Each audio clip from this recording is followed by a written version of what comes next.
நீங்க தானே ராஜா? ஆமா டாக்டர். ஐம் ரமேஷ். உங்க ஃப்ரெண்டு எனக்கும் ஃப்ரெண்டு தான். டாக்டர், அவருக்கு வயித்துல குத்திருக்காங்க, தலையில அடிபட்டு இருக்கு. உங்க ஃப்ரெண்ட் எல்லாத்தையும் போன்ல சொன்னாரு. நீங்க வெயிட் பண்ணுங்க, நான் உள்ள போய் அவரை டெஸ்ட் பண்ணி பாக்குறேன். ஓகே? சரிங்க டாக்டர்.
மகேஷ்க்கு ஒன்னும் ஆகாதுல்ல.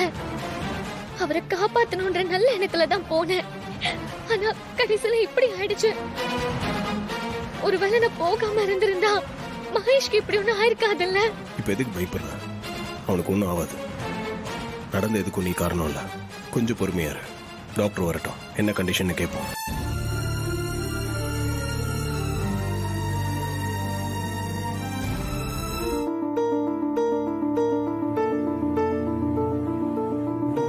சிஸ்டர், இவரை மானிட்டர் பண்ணிட்டே இருங்க. Okay doctor.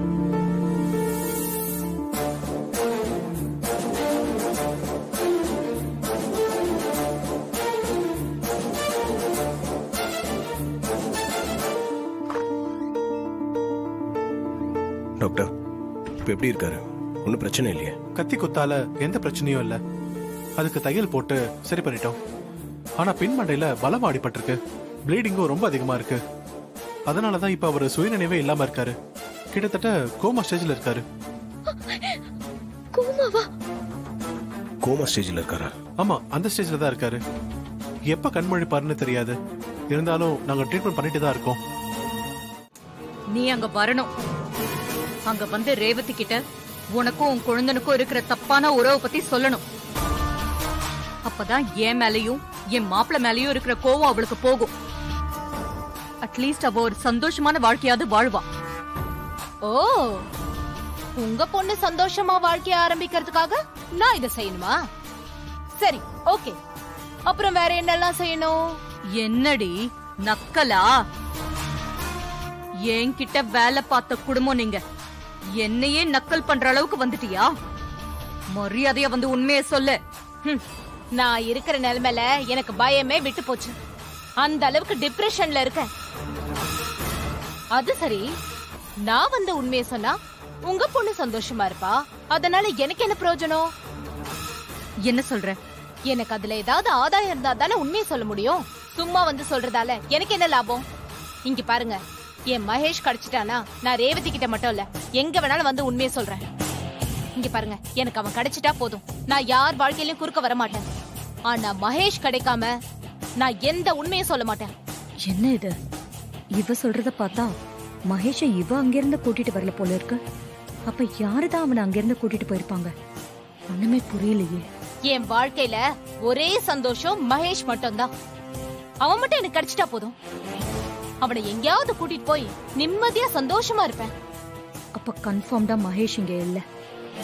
இவளுக்கும் அவன் அங்கிருந்து காணாம போனதுக்கும் எந்த சம்பந்தமும் இல்ல. நீங்க தான் அவனை கடத்தி வச்சிருக்கீங்கன்னு நினைக்கிறேன். அவனை விட்டுருங்க, கண்டிப்பா எல்லா உண்மையும் நான் சொல்லிடுறேன். ஏய், புரியாம பேசாத.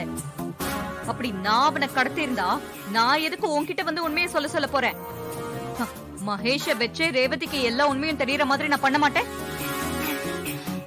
அப்போ நீங்க அவனை கடத்தலையா? இல்ல. இது பாரு, கடைசியா சொல்றேன். ஒருவேளை மகேஷ் இங்க வந்தாலோ இல்ல நீ மகேஷ தேடி கண்டுபிடிச்சாலோ ரேவதி கிட்ட வந்து எல்லா உண்மையும் சொல்லணும். இல்லனா உங்க யாரையும் நான் சும்மா விட மாட்டேன்.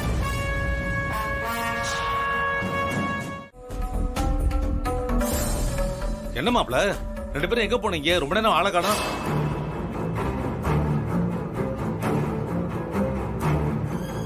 என்னம்மா, ஏன் உன் முகம் ஒரு மாதிரியா இருக்கு? ஏதாவது பிரச்சனையா? இல்ல, அதெல்லாம் ஒண்ணும் இல்ல மாமா. தலைவலிக்குதுன்னு டேப்லெட் வாங்குறதுக்காக மெடிக்கல் ஷாப் வரைக்கும் போயிருக்கான். என்னம்மா, தலைவலிக்குதா? இல்லப்பா, முன்ன இருந்தது, மாத்திரை போட்டுட்டேன், இப்ப பரவாயில்ல. ஏய், ரூம்ல வந்து பார்த்தா உன்னை காணும். நான் எப்படி பதறி போயிட்டேன்னு தெரியுமா? வெளியில போகும்போது சொல்லிட்டு போக மாட்டியா? சாரி, அவசரத்துல சொல்லாம போயிட்டேன். சரி வா, ரூமுக்கு போலாம்.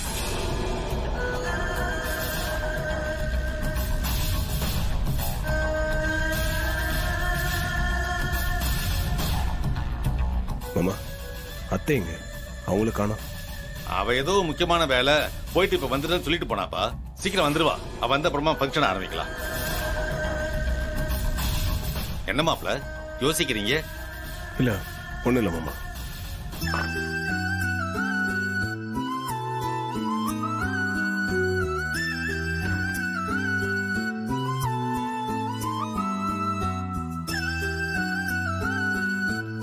என்னக்கா தலைவலிக்குதுன்னு சொன்ன, சுட காஃபி கொண்டு வரட்டுமா? ஒண்ணு வேண்டாம்.